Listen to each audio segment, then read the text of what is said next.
Hello, everybody, and welcome back to our special rundown for this Sunday show at Live in London 78. It's been a while since we've done one of these, but we are really looking forward to this Sunday show. As always, I'm joined by Andy Quilden. Andy, how are you doing? I'm doing great, thanks. Yeah, it's been too long since we've done one of these, hasn't it? We should really meet more often. But yeah, it was. We're a couple of days away from another loaded night of action as we take a kind of deep breath from the anniversary show, which is crazy to think that was only 4 weeks ago, right? And we've already done Fantastica Mania UK, another show in London, and of course, a show just this past Sunday in St. Neots. So we march on, we move forward, and I think this Sunday is the start of an exciting close to 2023, because yeah, we're approaching the end of the year as well, which seems absolutely crazy to think. Absolutely. The wheels keep on turning. And on Sunday, we actually kicked off the Great British Tag League, always one of the highlights in the Rev Pro calendar. And we started off with a bang. The Greedy Souls picking up 3 points. But if you ask Brendan White, he's claiming it's 6, as it was a victory over the champions. But we're continuing the Great British Tag League this Sunday, as in Block A action, the Knights are taking on the debuting team of Mark True and Kieran Lacey. Now, we saw Mark True in singles action against Ricky Knight Jr. in St. Neots, and then post-match, they really didn't want to make themselves an easy intro to Rev Pro, did they, pissing off the Knights like that? Well, listen, I think it's brave. Anyone who makes their Revolution Pro Wrestling debut against Ricky Knight Jr., it shows you the mentality, the mindset, the mark of a man. And Mark True certainly got stuck in against Ricky Knight Jr., didn't he? He wasn't afraid. He wasn't there to be on the defense. He wasn't there to try and eke out a win. He took the fight to Ricky Knight Jr., a former undisputed British heavyweight champion, and he fared very well in that. And I think in the process opened up a lot of eyes. And like you say, Joe, at the conclusion of that contest, Kieran Lacey getting himself involved, proving to be just as aggressive, just as on the front foot, and just as confident as his tag team partner, Mark True.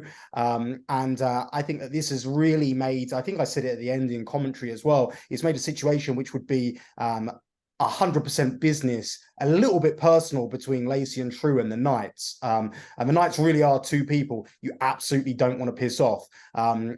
Listen, Gio, you're more familiar with True and Lacey than myself, as you're, I guess, a fellow WrestleForcer, right? But a fellow member of the Peace Army.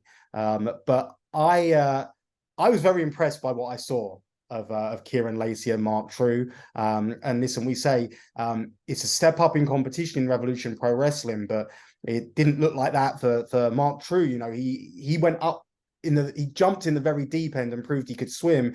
You can only imagine Kieran Lacey's going to do the same. They absolutely want to make an impression. They absolutely want to make an impact. And I did speculate throughout the contest as well with Ricky Knight Jr. and Mark True. Does that contest benefit Lacey and True, or does it benefit the Knights? Because going into the contest, to the Knights, Lacey and True would have been somewhat of an unknown quantity. But right now, they know exactly what to expect from those two. In general, I would say that the feeling out process it normally benefits the student of the game, but I can't tell you where the advantage lies in this one. But we do know that Lacey and True are tag team specialists. We do know that they tag week in, week out around the country. And we do know that Ricky Knight Jr. and Zach Knight are single specialists, but they are family. And that could be the difference maker in this one. Absolutely. So we have Lacey and True debuting there, but we also have a welcome return to Revolution Pro Wrestling in the women's division. We haven't seen Kanji since losing the Southside Women's Championship at Uprising 2022. So it'll be a warm welcome back for her against another return, Sapphire Reed, who we haven't seen in quite some time, but someone who we have seen in Revolution Pro Wrestling. She either wins or she learns. Yeah, absolutely. Look, I think Sapphire Reed is without a doubt one of the best prospects in the whole sport of professional wrestling.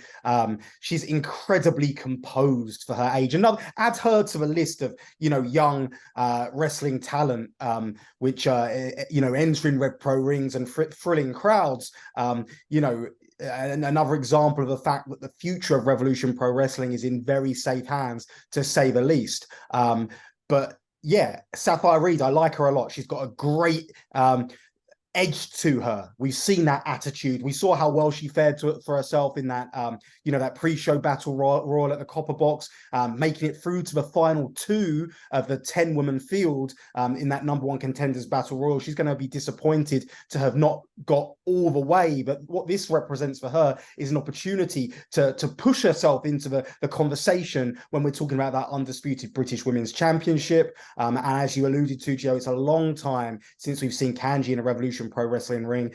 She was very physically scarred from defending that Southside Women's Championship and that all-out war she had at York Hall Bethnal Green with Danny Luna. And Kanji, she's still been present. She's still been around Revolution Pro Wrestling shows, still wanting to be around the atmosphere, still wanting to kind of keep her foot in the water, so to speak. But she's done the right thing. She's done a sensible thing. She's healed mentally, physically. She's now, for the first time, I really think the first time post-pandemic, she's actually 100%, because she's been nursing so many injuries this whole time. So this is going to be a very different Kanji to what we've seen before. And we know just how good Kanji is, just how good Kanji can be. And will a victory over Sapphire Reed, could that lead to that first time ever contest between Kanji and our undisputed British Women's Champion, Alex Windsor, a contest that we've been trying to put together for a very long time, but it seems snake bitten, so to speak. Sapphire Reed, of course, will be looking to put stop to any of those plans and make sure that she's the name which is on the running order against our women's champion instead of Kanji. But yeah, stylistically, a very intriguing and interesting contest. I think these two women match up so well with one another, and I'm so excited for this one because I'm so excited to see what both women bring to the table. It's going to be an excellent clash. They say styles make matches. Well, these two women, they were almost made for each other when it comes to stylistically inside a professional wrestling ring. Absolutely, 2 of the shining lights in the Rev Pro Women's division, and as you said, we have been trying for so long to see that match between Kanji and Alex Windsor. We're hoping it can happen one day, but is Sapphire Reed looking to play spoiler? Moving on down the card again, we have CPF in action, not in a British Tag League match. This will be sort of a Block B warm-up for them. They'll be taking on the team of Leon Slater and Cameron Kai, 2 of the youngest yet most impressive members of the Revolution Pro Wrestling roster. But CPF, we've also seen what they can do in a Rev Pro ring. Yeah, I think that this is this contest, you can expect fireworks because they're 4 very exciting young professional wrestlers. I feel that, just for full transparency's sake, this was supposed to be CPF versus Greedy Souls, with Greedy Souls having their second match in the Great British Tag League. But the Greedy Souls have protested and said that they should not have to contest their second match in the Tag League before the field of 4 have completed all their first round matches. And as a result, we're going to see Greedy Souls absent from the card this Sunday, and we're going to see CPF take on the exciting tandem of Leon Slater and Cameron Kai. Can we call them the youngest in charge together? We've seen almost that sense of professional rivalry, professional jealousy, if you will. Leon Slater, for years calling himself the youngest in charge, just turned 19 this past week, so happy birthday to Leon Slater. But whilst Leon Slater's 19, a lad who's just turned 18 is Cameron Kai. And we've spoken about Cameron Kai time in, time out. I think the ringing endorsement that our undisputed British heavyweight champion Michael Oku gave him, last time we were at the 229, tells you everything you need to know about Cameron Kai. Both Cameron Kai and Leon Slater, future superstars. If they can coexist, if they can work on the same page as one another, I believe they're either going to be, I believe one way or another, the careers of Cameron Kai and Leon Slater are going to be intertwined with one another because of their age, because of their ability at such a young age, and because of the fact that if they both stick on the straight and narrow, if they both make the right decisions in their career, they're going to be neck and neck as to who's going to be the next breakout star in this world of professional wrestling. I say the world, not just the UK, not just Europe, but the world, because these are 2 insanely talented individuals. So they're either going to be tag team partners or they're going to be career rivals, or perhaps they're going to be both. But this Sunday is another chapter in the history of Cameron Kai and Leon Slater. And yes, matching up against CPF, spectacular tag team, Joe Lando, Danny Black. We've seen what they're capable of, and we saw the adjustments, the improvements they made between their Rev Pro debut, their last outing at Rev Pro. They seem to be getting better and better. They're working very hard on tightening up those loose parts of their act, so to speak. Tightening up that double team, innovative tag team offense that they're so good at, and really brushing up on their wrestling strategy, and all in preparation for this Great British Tag League. And this is really going to be their final step in that preparation in that tag league. So it's going to be an absolutely pivotal contest for CPF, as they're absolutely going to be looking to stake their claim and start to build momentum ahead of their first round match in the Great British Tag League. So an intriguing contest which promises to be spectacular. Moving on, we have another welcome return to Revolution Pro Wrestling. We've got so many people coming back, it's amazing. We've got Shigehiro Irie, who always brings the fight every time he comes to Rev Pro, and he's up against the undisputed British Cruiserweight Champion, Connor Mills. And look, we've been saying it for years, it's a catchphrase now. He's working on becoming the worst possible version of himself, but especially in recent months, there is zero emotion behind those eyes. He's becoming more and more aggressive and gritty and pissed off, and no more so than when we thought he'd actually lost that British Cruiserweight Championship the last time we were in the 229. He brought out his own scales, he had that decision reversed, and then, if that wasn't enough, assaulted Shah Samuels with said scales, really just ruining Shah's night. Yeah, he's a pretty salty little bully, is Connor Mills, and as you say, look, I don't even recognize Connor Mills anymore. And I look, when Connor Mills was teamed with Michael Oku, I was one of the biggest skeptics of them all. But over time, and I guess Michael Oku's undying trust of his then tag team partner and best friend, it kind of allowed everyone to put their guard down. And whilst everyone put their guard down, bubbling underneath was this envy, this jealousy, this bitterness from Connor Mills, which we've really seen. And it's almost like he's been suppressing it and trying so hard not to show. We saw signs of it, but he was trying so hard to suppress it and not show it. And now he needs to show signs no more. And he's out for the full world to see exactly what he's all about. And as that more and more side of him, and we're getting to know more and more of him, as more and more of that part of him is coming out, he's becoming more and more withdrawn within himself. You see it behind his eyes. He's dead behind those eyes. He's motionless. He's emotionless until he starts to, rally down some offense on his opponents, and you see that sadistic grin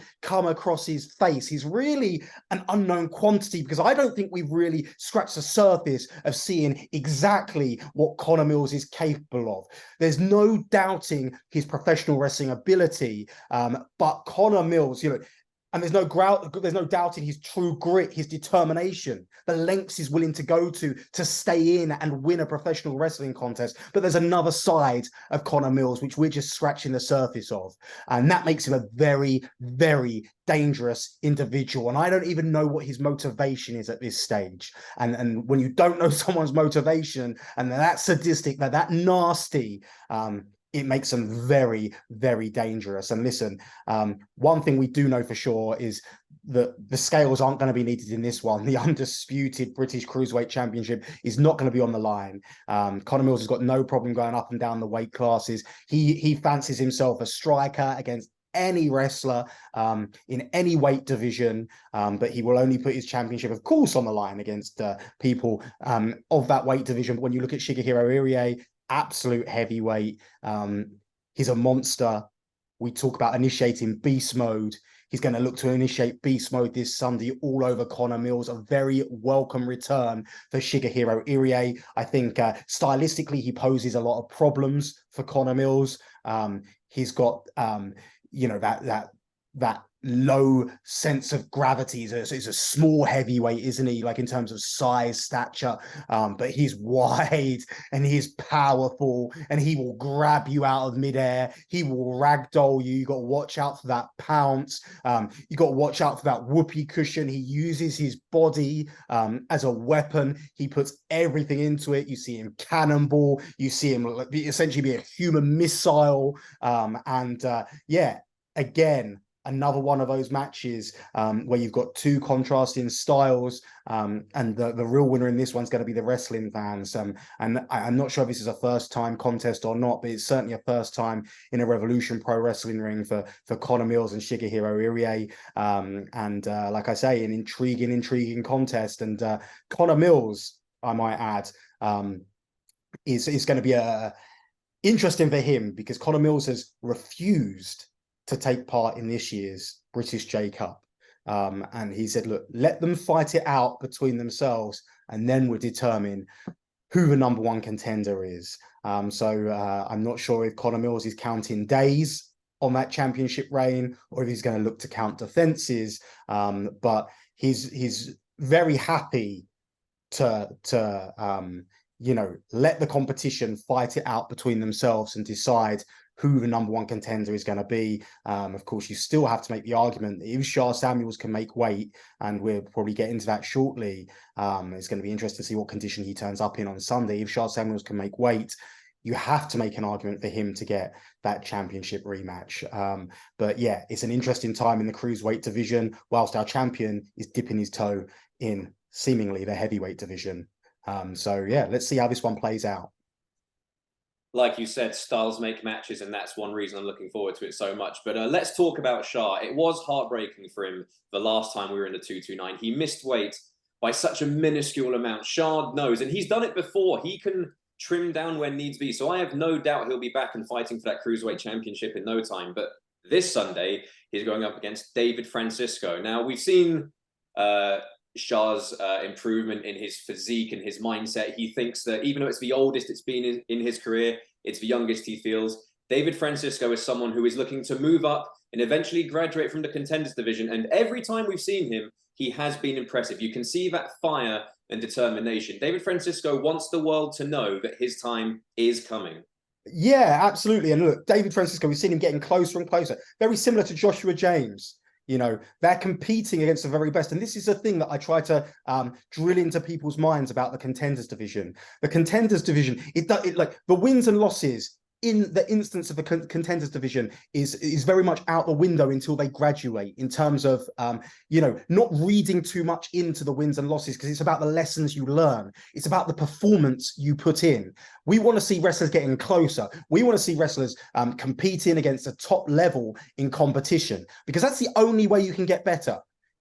And do not let the fact that they are in the contenders division fool you. Do not let that fact cloud your judgment, because against 80% of the professional wrestlers in the United Kingdom, they'd probably defeat, right? This is the top percentile in terms of ability in the UK, in the world, in Europe.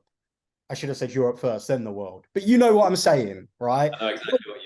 Revolution Pro Wrestling is the best of the best. And when you talk about the best of the best, you need to look no further than Sha Samuels. This run's very different for Sha Samuels. You see him smiling a lot more. You see him enjoying himself a lot more. I mean, the only time you didn't see him smile since he returned to Revolution Pro Wrestling was that heartbreak of having that Cruiserweight Championship snatched from his grasp. So, like I said, it's going to be interesting to see what Sha Samuels turns up this Sunday. Will he still have that smile on his face? Will he have trimmed up? Has he? Because let's not forget, look, if Sha Samuels is able to make weight, and we're going to have to be a bit more precise. I mean, we were doing stuff the Revolution Pro Wrestling way, which is very much DIY professional wrestling, right? Sha Samuels should have been weighed in before that Cruiserweight Championship with Conor Mills, okay? And it was a complete oversight on our part, on management's part. So we owe apologies for Conor Mills. We owe apologies for Sha Samuels. We're not going to let that happen again. But the thing is, even if Sha Samuels becomes a Cruiserweight champion, he's going to have to weigh in before each defense as well. So is it going to be something which is too difficult for Sha Samuels to maintain? Is he going to want to just be like, sod it, look, I gave it my best, let's just concentrate on regaining that heavyweight championship? Or is he going to be back in that mindset of trying to become a Triple Crown winner, only the fourth man to be a Triple Crown winner in Revolution Pro Wrestling? So it's just going to be very interesting to see what tack Sha Samuels takes from here. And of course, it would be history making if Sha Samuels does make that cruiserweight, get that cruiserweight championship, because Sha Samuels is the first man to have actively moved down from heavyweight to the cruiserweight division. We've seen people go the other direction. We're talking Luke Jacobs, we're talking Michael Oku, we're talking Kyle Fletcher. We've seen guys like that go into the opposite direction, but very, very rarely do you see people come down in weight and be able to be successful in doing that, because it puts so many physical demands on what they're trying to do, their preparation, etc. So like I say, for me, from this standpoint, I've got no doubt that David Francisco against Sha Samuels is going to be a fantastic professional wrestling match. I'm just very intrigued to see what Sha Samuels is going to turn up. But listen, this is a type of match Sha Samuels wants. He wants to help people come through. He's not going to take it easy on David Francisco in the slightest. He's going to make it a long night for Francisco, that he's going to know, he's going to sleep tight, safe in the knowledge that he will have helped Francisco's progression in the world of professional wrestling by, pushing him hard this Sunday. It's going to be heavy hitting. And, I think that people often underestimate David Francisco, and you do that at your peril. It's going to be a great contest, Francisco versus Samuels, this Sunday in London. It's really going to be intriguing to watch that entire situation develop. Luke Jacobs, I mean, the world has been talking about him ever since that show-stealing match at our 11-year anniversary show against Tomohiro Ishii. If you haven't seen that match yet, what are you doing? Go to RevProOnDemand.com right now and go see why everyone's talking about it. And we've also found out that he'll be going up against Yota Tsuji at Royal Quest 3, a match that everyone is looking forward to. But this Sunday, he goes up against JJ Gale. And JJ Gale, someone else who made a statement at our 11-year anniversary show. He wants his match with Zack Sabre Jr. Zack Sabre Jr. putting obstacles in his way. He overcame Kosei Fujita in another thrilling encounter, and we saw an incredible match with Robbie X last time we were at the 229. And as you said, Andy, don't look at the time to tell the story, because every second of, I believe it was 5 minutes and 50 seconds, I think for about 10 seconds of it, they weren't moving. It was go from the opening bell. So you've got two young wrestlers just looking to continue their upward trajectory, but ultimately only one man can win on Sunday. Absolutely, that's it. They're both riding a wave of momentum right now. Everyone's talking about Luke Jacobs. JJ Gale wants everyone to be talking about him. JJ Gale's just been, look, to me, JJ Gale's one of these guys who's been quietly doing the work for a long, long time now, hasn't he? And he's starting to reap the rewards of that hard work, picking up that big, many people call it an upset win over Robbie X. Many people called it an upset win over Kosei Fujita. But can you call it an upset win when you look at JJ Gale's record over the last, I guess 12 months since splitting from Callum Newman, in that beneficial tag team for both men, who both saw their careers make massive strides during that time. There can only be one winner. And Luke Jacobs is, like I say, gonna absolutely be wanting to continue to build. We saw him defeat Wild Boar Mike Hitchman last time out in London. He's going to have been disappointed to have not been on those Fantastica Mania cards, but he's safe in the knowledge he's got that huge contest coming up with Yota Tsuji at Royal Quest. And he's looking to continue winning ways. You saw him after that match with Wild Boar signaling towards his waist. I think he wants that. I know from speaking to him, he wants that undisputed British Heavyweight Championship. He very much wants to be in the conversation when we talk about the Heavyweight Championship. As does JJ Gale. I think JJ Gale may, I guess JJ Gale, he's put on a lot of size lately. Where's his destination going to be? Is it going to be cruiserweight? Is it going to be heavyweight? Entirely up to him to decide and make those decisions in his professional wrestling career. Two determined young men, two men who are no doubt the future of professional wrestling. I sound like a broken record, I feel, when I'm saying this, but the reality of the situation is Revolution Pro Wrestling's got such a young and exciting roster. The depth has never been deeper, and there's guys waiting in the wings. Everyone knows they have to make the most of their opportunities. And when you've got two men who are, really on a high and there can only be one winner, it brings out that extra sense of competition, that extra sense of energy, that extra sense of excitement. And that's exactly what we're going to get this Sunday. Absolutely. I really do think we're in the golden era of Revolution Pro Wrestling. And you say it all the time. Don't take for granted the times we're in right now, because while you have the opportunity to see them at a 229, do it, because before you know it, they'll be on much bigger stages and it won't be as intimate a feeling. Now let's come to our main event. We have a man who's looking to become the first back-to-back British J Cup winner, Robbie X, former undisputed British Cruiserweight champion, going up against undisputed British Heavyweight champion Michael Oku. Now, Michael Oku, he's got a smile on his face now because he's finally got that belt around his waist where it belongs. But let's look at the list of people who have their eyes on him. He's got a target on his back. We know Spike Trivet has his eyes on him.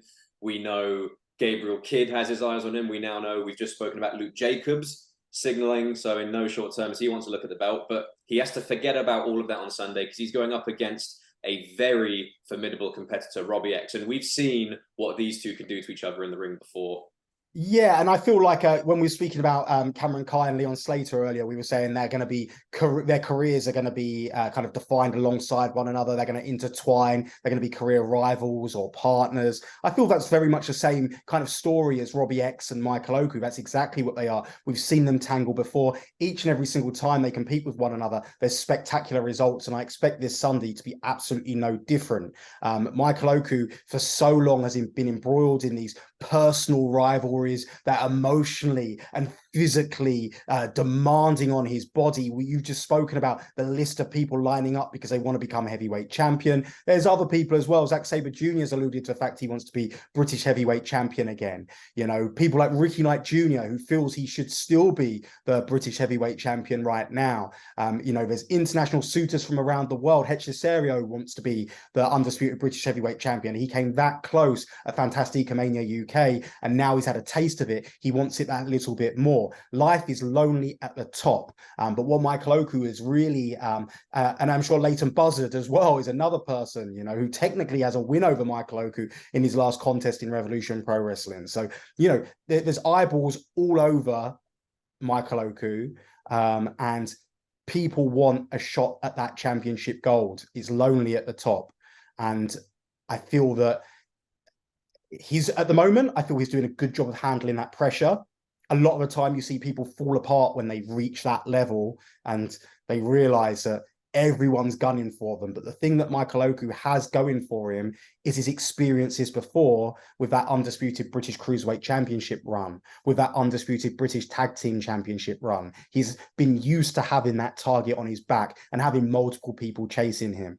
And I think what Michael Oku's determined to do here is he's determined to showcase pro wrestling at his best. He's determined to showcase Revolution Pro Wrestling. So you're going to see him drift between championship defenses, showcase feature matches. You saw that match against Cameron Kai last time out, and he made it point blank obvious. I've given Cameron Kai this opportunity to step in with me as undisputed British heavyweight champion because I wanted to see how your progression's gone since we last touched, you know, since we were last in the ring with one another. I wanted to see where you're at, and I wanted to give you a reminder of what you need to do to reach this level. And I think that really Michael Oku, it's not been lost on Michael Oku that when Robbie X was the undisputed British Cruiserweight champion, Robbie X uttered the name Michael Oku a lot. He said, I'm going to beat your record. I'm going to beat your record. I'm going to beat your record. And at the end, he felt, I think it was 3 defenses short of Michael Oku's records. And I think that, you know, Michael Oku's noticed that fact. There is that sense of friendly rivalry between the pair.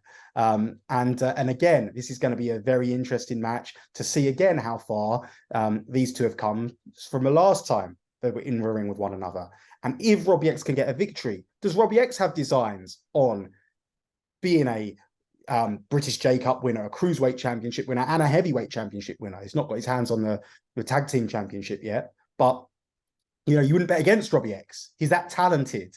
And Robbie X really has been opening a lot of eyeballs. One of the highlights of the 11-year anniversary show, one of the highlights of Fantastica Mania UK.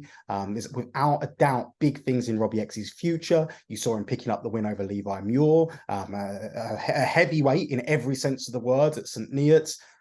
if Robbie X can get the win over Michael Oku, is this rivalry, which we saw over the Cruiserweight Championship, is it going to spill into the heavyweight division? Is Robbie X going to be added to that list of names that are chasing Michael Oku? So, yeah, again, look, what more do I need to say? Every single time Robbie X and Michael Oku step in the ring, they produce a contest which is match of the night. People are still talking about. Reminds you why you love the sport of professional wrestling. And I'm absolutely convinced that this Sunday is going to be no different. And again, Michael Oku is looking at Robbie X as an example of someone who works hard and someone who deserves those opportunities to be in the ring with a champion, unlike someone like, for example, a Spike Trivet, who just thinks he's entitled to be in the ring with the heavyweight champion. So I think that's a big difference there. And that's what it's all about. Someone who deserves to be in there versus those that don't. And listen, when we talk about people who deserve to be in there, you talk about Gabriel Kidd, you absolutely can. He's absolutely in the conversation. And he, no doubt, deserves a shot at that undisputed British Heavyweight Championship. And that's the match that matchmakers are looking to put together next for that undisputed British Heavyweight Championship. Win, lose or draw here for Michael Oku. That's his next destination. So we hope to have news on that soon. But listen, do not look past this Sunday from top to bottom. Absolutely fantastic card. Half of the course of Rev Pro stacked as usual. That's the whole card for this Sunday, live in London 78. If you can't be there in person, as always, you can watch it live on RevProOnDemand.com, as well as our entire back catalogue featuring matches from everyone that's on this Sunday show. Go back and watch all their matches. The reason Revolution Pro Wrestling is so great, Rev Pro, pro wrestling at its best. I can't wait for Sunday. Andy, I'll see you there. See you there.